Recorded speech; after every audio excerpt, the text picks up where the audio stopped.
మన చుట్టూ ఉన్న కొన్ని వస్తువులను గమనిద్దాం.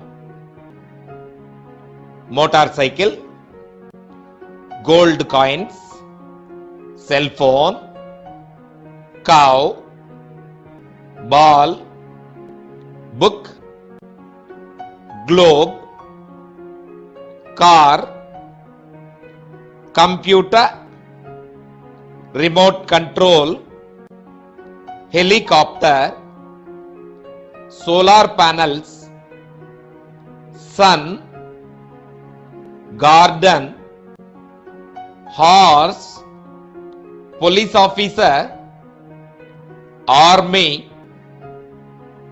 ఇలా ఎన్నైనా ఇంగ్లీష్లోనే గుర్తొస్తున్నాయి కదూ.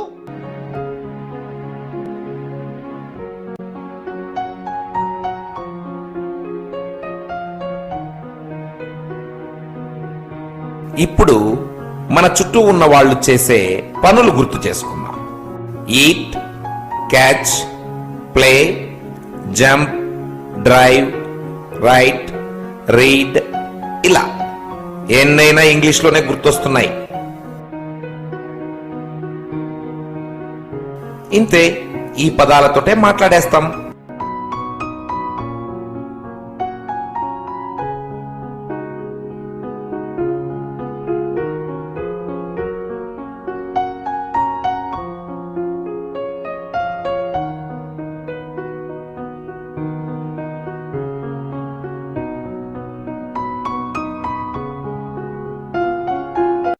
ఈ స్ట్రక్చర్ నంతా కలిపి స్టూడెంట్స్ స్పీక్ ఇంగ్లీష్ అని గుర్తుంచుకుంటాం.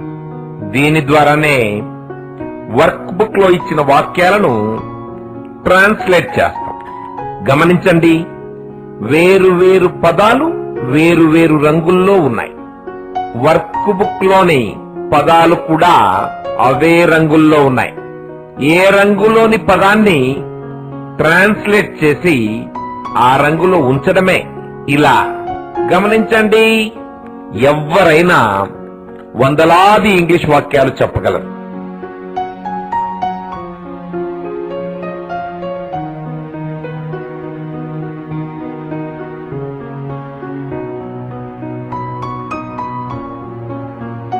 ఇలా వర్క్ బుక్ లో ఇచ్చిన అన్ని తెలుగు వాక్యాలను ఇంగ్లీష్ లోనికి అనువదించడమే.